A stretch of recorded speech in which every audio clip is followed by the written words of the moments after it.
शहर से दूर एक नई कॉलोनी में एक घर था जो देखने में बाकी सब जैसे ही था। साफ, नया, चौड़ी खिड़कियां, टाइल्स चमचमाती हुई और उसके पीछे एक सीढ़ी जो ऊपर की तरफ जाती थी, जहां एक सपाट खुली हुई छत थी। उसी घर में रहने आए थे राघव, मेघा और उनकी 7 साल की बेटी आव्या।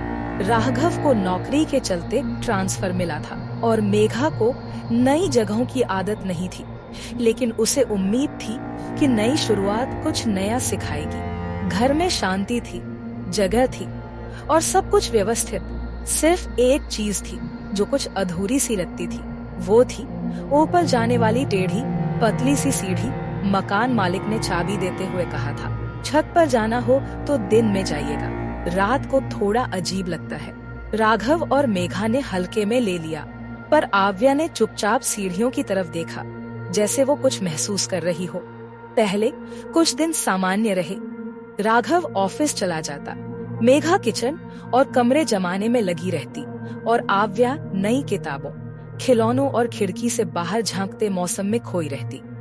लेकिन 5वें दिन से कुछ चीजें बदलने लगी। रात के समय मेघा को हर रोज लगभग उसी समय एक धीमी सी आवाज सुनाई देने लगी, ऐसे जैसे कोई छत पर नंगे पांव चल रहा हो, धीरे धीरे, थम थम कर, जैसे कोई टहल रहा हो या छत से नीचे की तरफ झांक रहा हो। मेघा ने पहले इसे खारिज किया, शायद बिल्ली होगी या कोई पक्षी, लेकिन आवाजें हर रात ठीक उसी समय आने लगी जब घड़ी की सुइयां 3 और 4 के बीच कहीं होती थी। एक रात मेघा ने इन आवाजों का पीछा करने की ठानी।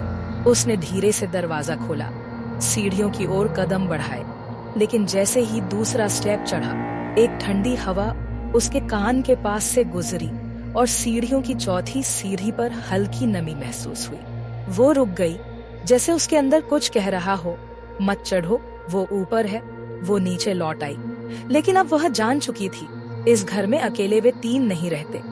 आव्या अब पहले जैसी नहीं रही थी। वो दिन में ठीक रहती, पर रात को कभी अचानक चिल्ला उठती। उसने मेघा से कहा, माँ, दादी बहुत गुस्सा है। मेघा ने पूछा, कौन दादी? वही जो रात को मेरे पास बैठती है। वो कहती हैं कि पापा ने उन्हें देखा नहीं, इसलिए अब वो नीचे आएंगी। मेघा कांप गई। राघव को सब बताने की कोशिश की, लेकिन उसने सब टाल दिया। बच्चों की कल्पनाएं होती है, तू भी थक जाती है। पर अगली रात राघव ने खुद देखा, सीढ़ियों के निचले हिस्से पर जैसे किसी ने हाथों से मिट्टी रगड़कर कुछ लिखा हो, अब ऊपर मत आना।